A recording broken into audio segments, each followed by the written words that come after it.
Y a un mes del asesinato, de la muerte de Fernando Báez Sosa, el dolor de la familia, el dolor de la comunidad persiste, ¿no? Tanto que, por supuesto, se realizó una marcha multitudinaria pidiendo justicia, pidiendo el esclarecimiento de los hechos. Estuvimos ayer en contacto con Juan Carlos Bloomberg también, otro papá que en su momento vivió un episodio dolorosísimo de violencia y posterior muerte, ¿no? Después del secuestro de Axel. Situaciones que se repiten, que se reeditan, con fenómenos de magnitud y repercusión a nivel nacional, pero también ocurre, lamentablemente, en diferentes ciudades, poblaciones, asentamientos, lo que es la pérdida de un hijo. ¿Cómo se transita el dolor? Nunca uno está preparado, preparada para la pérdida de un hijo. Naturalmente, no es así, el ciclo de la vida no es así. Sin embargo, hay que recurrir a herramientas para acompañar y tratar de duelar de la mejor manera posible la pérdida de un hijo. Por eso hoy invitamos en Punta al Verano a la licenciada en Psicología Anaí Ariño, del Espejo Espacio Psicoterapéutico, que nos va a ayudar a entender un poco cómo pasar un momento tan doloroso. Anaí, bienvenida. ¿Cómo estás? Muchas gracias, bien. Bueno, la verdad que, como vos decías, todo fallecimiento de una persona no es esperable, ¿no? Y menos aún cuando es un hijo. ¿Por qué? Porque evolutivamente hablando, primero quienes fallecen son los padres, ¿no? Entonces, al encontrarnos, bueno, con esta noticia fuerte que pasó hace un mes, es muy difícil pensarlo, ¿no? Y sobre todo en el caso y el momento de los padres, ¿no? De este adolescente. Y justamente, digamos, porque las circunstancias en las cuales pasó no eran esperables tampoco. Eso también es importante, ¿no? Porque, es distinto cuando hay una enfermedad, ¿no? Entonces uno se va preparando para hacer el duelo.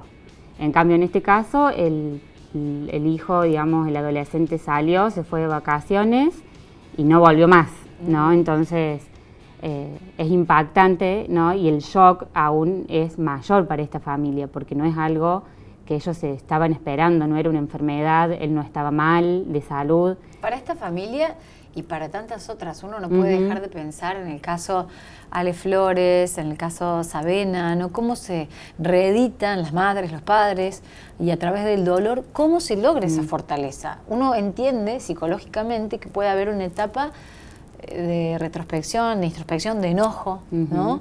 Pero después muchos, por suerte, logran salir mucho más fuertes de lo que pensaban, incluso luchar para el esclarecimiento de otros casos. Sí, en realidad el duelo en sí tiene como varias etapas, ¿no? En un primer momento está la negación, que es cuando uno se niega a la pérdida de ese otro, entonces uno no lo puede creer y no cae, por así decirlo, en la realidad. Entonces se pregunta por qué pasó esto, que no tendría que haber pasado, ¿no? Después está la etapa del enojo, de la ira, donde ahí es como que uno intenta, por así decirlo, echarse la culpa, ¿no? Entonces, en este caso de Fernando, bueno, la madre se preguntará por qué lo dejé ir, no tendría que haber salido el boliche, y hay mucho enojo con uno mismo, mucho enojo con el otro, con la sociedad. Después, en otro momento, está esto más de la introspección y conectarse más con la tristeza, ¿no? Angustiarse, llorar, estar mal, estar triste, darse ese espacio. Y después, por último, está esto de que nosotros llamamos la resignificación, ¿no? Es decir, aceptar la pérdida de ese otro y empezar a hacer cosas o actividades o incluirse, digamos, en grupos que puedan, por ejemplo, ayudar al otro, ¿no? Y ahí está esto de poder ir resignificando el dolor, ¿no? No se supera la pérdida, me parece, porque no es algo sencillo y yo creo que el dolor siempre va a estar, solo que el dolor, digamos, va a ir cambiando y va a ir como mutando, ¿no? Y creo que, como vos decías, esto de quizás conectarse por ahí con otros padres que pasaron por lo mismo o comenzar a ayudar a otros, eso es una forma como de ir aliviando el dolor y, por así decirlo, sentirse como productivos para ayudar a otros también. Anaí, eso tiene que ver con un componente de la personalidad, porque uno no puede dejar de comparar, por ejemplo, con Rosa Savena, que a partir del dolor decidió estudiar leyes, formarse, pelear ella, y además defender a otros padres que puedan vivir situaciones similares. Axel Bloomberg lo mismo, la mamá de Flores, de Chiquito Flores también. Eso tiene que ver con un componente de una personalidad determinada. Todo el mundo puede reimpulsarse después del dolor. ¿Es inherente al ser humano? O a veces más, a veces menos. Y a ver, en realidad hay un poco de todo, como vos decís. A ver, hay un factor predisponente, digamos, de personalidad constitutivo de cada uno, que, digamos, no es que uno nace con eso, ¿no? Pero sino quizás lo ha ido como constituyendo a lo largo de la vida, y que quizás ante determinadas situaciones como estas aflora como esa necesidad y ese deseo de ayudar, y este deseo de seguir a pesar del dolor. A veces, a ver, hay algunas personas que les es más sencillo, otras que les cuesta más. Depende mucho, por supuesto, de cada uno, de cada personalidad, de cada subjetividad, y es ahí donde entra en juego un poco el rol del psicólogo, ¿no? O de un profesional de la salud para ayudar en esto, porque hay casos en donde el dolor, digamos, se convierte en padecimiento, y es ahí donde la persona no puede avanzar. ¿Cómo trabaja el profesional de la psicología cuando se encuentra con la etapa del muro? ¿No? No podés llegar, o sea, a lo mejor la persona hasta recurre a buscar ayuda, pero bueno, le va a tomar un tiempo la permeabilidad para dejarse ayudar o permitir avanzar. ¿Cómo trabajan? Sí. Mira, la verdad que ante casos así de duelo, que bueno, a ver, son muy comunes, quizás, a ver, este caso en particular que pasó a Fernando, bueno, tiene todas sus características. ¿Por qué? Porque es la muerte de un hijo, como decíamos recién.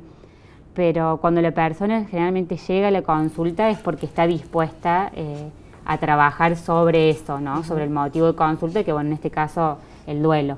Entonces, a veces sí te encontrás, como vos bien decías, como con un muro, pero eso es cuestión de, mira, a veces pocas sesiones, está bien que bueno, es muy particular, depende del caso por caso, pero la angustia, digamos, y el malestar sale, ¿no? Cuando la persona se siente contenida y sostenida en un espacio terapéutico, eso de a poquito va saliendo, y es súper importante, digamos, que la persona pueda conectarse con esa angustia. Por eso, pero hay técnicas, digo, sí, profesionalmente, técnicas de abordaje para momentos tan durísimos y como la pérdida de un hijo, que es uno, entre otros. Pero creo que si uno tuviera que catalogar los dolores, no sé, terapéuticamente, creo que uno de los más difíciles, me parece, podría ser la pérdida de un hijo. Sí, realmente sí, porque como hablábamos antes, evolutivamente no es esperable. Entonces es distinto a ver que pase, por ejemplo, a ver que fallezca un padre, un abuelo, que a ver, uno es la ley de la vida, inevitablemente va a pasar. Y creo que la técnica, digamos, o la herramienta fundamental de un terapeuta, y además en esta situación y en muchas otras, yo creo que es la escucha, ¿no? Entonces, cuando la persona se siente escuchada y que puede, a ver, hablar de ese momento, hablar de la situación sin ser juzgada, es ahí donde comienza a sentirse mejor y donde empieza recién a tramitar el duelo, que lleva tiempo, ¿no? Algunas personas llevan más tiempo que otras, algunas personas pueden como reconfortarse más rápidamente, pero, a ver, el duelo, hablando cronológicamente, no menos de 1 año y medio, 2 años, ¿no? Después va a variar dependiendo de cada uno, pero eso es como para poner una fecha, digamos, estimativa. Digamos, menos que eso es imposible hacer un duelo de estas características. Las etapas serían las que mencionaste recién, fundamentalmente la del duelo, que lleva año y medio, y después la etapa de la resignificación. Sí, ¿no? En realidad estas etapas, a ver, son las etapas del duelo, pero puede que suceda una antes que otra, ¿no? Puede que... No hay un orden. No hay un orden, ¿no? Entonces, ante el fallecimiento de una persona, quizás uno a veces siente el enojo, después siente la culpa, ¿no? O puede que primero esté muy enojado y después recién se angustia. Bueno, es como muy, muy subjetivo, pero el orden, digamos, puede variar, y el tiempo también. No es que hay, a ver, que el enojo dura 6 meses, y uno está contando a ver hasta que pasen esos 6 meses, ¿no? A ver, es una forma para verlo a grandes rasgos y después el tiempo va a depender de cada uno, ¿no? Claro. Si esa persona puede salir adelante sola, si esa persona necesita recurrir a un profesional para poder salir adelante, o quizás con la ayuda de familiares y amigos le es suficiente. Lo que yo remarco mucho ante estas situaciones es que hay que hablar, ¿no? del caso. A ver, hay que hablar del fallecido, porque muchas veces uno piensa que al hablar es peor, ¿no? Decís, uy, no voy a preguntarle cómo está porque voy a tocar el tema y la voy a angustiar, ¿no? Entonces, como la idea que uno en la sociedad tiene, y en realidad es al contrario. Para que eso sane, hay que hablarlo. Hay que nombrarlo, hay que ponerlo en palabras, hay que llorarlo el tiempo que sea necesario, hay que enojarse el tiempo que sea necesario. Entonces, quizás uno a veces como familia, ¿no? O como amigo de una víctima, tiene esos miedos a hablar, ¿no? Y a ponerlo en palabras, pero en realidad eso es lo que sana. Claro. Entonces hay que permitirse esos momentos, y es lo que también uno le dice al paciente, ¿no? Permitirse el tiempo para estar mal, para estar enojado, para estar angustiado, para estar triste. Claro, para expresarlo, ¿no? Que no quede adentro, porque ¿qué pasa? Cuando uno no lo puede manifestar, ¿no? O no quiere expresarlo, para no incomodar al otro, porque uno a veces se siente como a estorbo, ¿no? Entonces, voy a estar siempre hablando de esto feo, entonces uno a veces lo calla, y ¿qué pasa? Cuando uno lo calla, lo empieza como a trasladar al cuerpo, ¿no? Entonces, ahí, digamos, la vivencia de elaboración del duelo se desencadena en el cuerpo, y ahí podemos tener, bueno, trastornos somáticos, desde jaqueca y dolores de estómago, hasta depresiones, hasta suicidios, y bueno, por ahí enfermedades más graves, ¿no? Entonces, el hecho de poder hablarlo, eso yo creo que es lo principal. A ver, hablarlo y tener un otro que escuche, ¿no? Y que pueda brindarte como ese sostén y esa comprensión, porque si no... Que no es fácil tampoco, ¿no? No. Por eso el acompañamiento terapéutico generalmente es lo ideal. Claro, más no es allá fácil. del círculo inmediato, familiar o de amigos. Claro, no es fácil, y a veces porque uno, digamos, como familiar, como amigo, llega un momento en que te sentís como hasta sin recursos y herramientas para ayudarlo al otro. Digamos, hay un punto en que vos decís, bueno, hasta acá puedo y ya no sé más qué hacer. Entonces ahí es cuando la persona, digamos, o la víctima en este caso, tiene como que tratar de tomar conciencia y de buscar ayuda. A veces uno, digamos, busca ayuda cuando está al límite, ¿no? Entonces cuando ya llega un punto en que no puede más, ahí consulta. ¿Y cuándo se considera que está cumplido esta etapa tan dolorosa de duelo y resignificación? ¿Cuándo sanó? Sí, yo creo que, bueno, a ver... no se puede hablar de sanación completa, como decía, o superación, ¿no?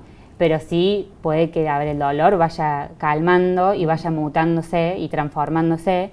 Entonces, me parece que la culminación, por llamarlo de alguna forma, está cuando la persona puede volver a su vida cotidiana, a su rutina, ¿no? Cuando puede investir otras actividades, cuando puede encontrar placer en la vida misma, a pesar del dolor. Porque, a ver, que uno continúe con su rutina no significa que no va a sentir el dolor, o que va a haber un día en que no va a llorarlo, ¿no? Entonces, eso va a estar siempre, va a acompañarlo. El tema es que eso no sea crónico, ¿no? Cuando pasamos de angustia a padecimiento, ¿no? O de malestar y sufrimiento a padecer algo, ¿no? Entonces, yo creo que la culminación del proceso de duelo, digamos, está cuando la persona puede investir otras actividades, otras situaciones, y encontrar placer en eso, ¿no? Y uno se pone a pensar que encima demora un poco la falta de resolución en el caso de la justicia, fundamentalmente, puntualmente con el caso de Fernando y estos 8 rugbyers que encima no colabora mucho en la situación, ¿no? Porque hay una exposición y hasta respuestas poco colaborativas con la resolución del caso. Supongo que eso también demora y enoja incluso un poco más. Sí, ese factor, la verdad, que bueno, influye mucho también en la tramitación del duelo y genera un montón de sentimientos en las personas que no son gratas para transitar este duelo, porque, a ver, a pesar y sumado, digamos, al fallecimiento de, bueno, en este caso Fernando, uno ve que, digamos, el entorno, ¿no? O la justicia es lenta, no ayuda y, a ver, también la justicia en este caso es fundamental para hacer el duelo, digamos, que uno diga, a ver, como familiar, ¿no? Poniéndonos en el lugar de estos padres, hermanos, bueno, y demás, bueno, a ver, pasó esto, bueno, ¿qué hace la justicia para ayudarme? ¿No? Y los tiempos de la justicia son lentos, y bueno, en este caso en particular está siendo como más costoso todavía, y también al ver la actitud de los victimarios, ¿no? Eso yo creo que no hay un perdón, no hay un mea culpa, no hay conciencia de lo que hicieron, entonces eso también es un factor agravante de la situación y un factor agravante para transitar el duelo de esta familia. Bueno, sí, son un montón de cosas a tener en cuenta, que llevan su tiempo, personalmente y como sociedad también, como sociedad, ¿no? Como sociedad también debemos transitar el duelo en un montón de cuestiones y fundamentalmente la pérdida de un hijo, como el caso de Fernando, que nos pone sobre la mesa temas a resolver. Anaí, te agradecemos la participación en Punta al Verano. Muchas gracias.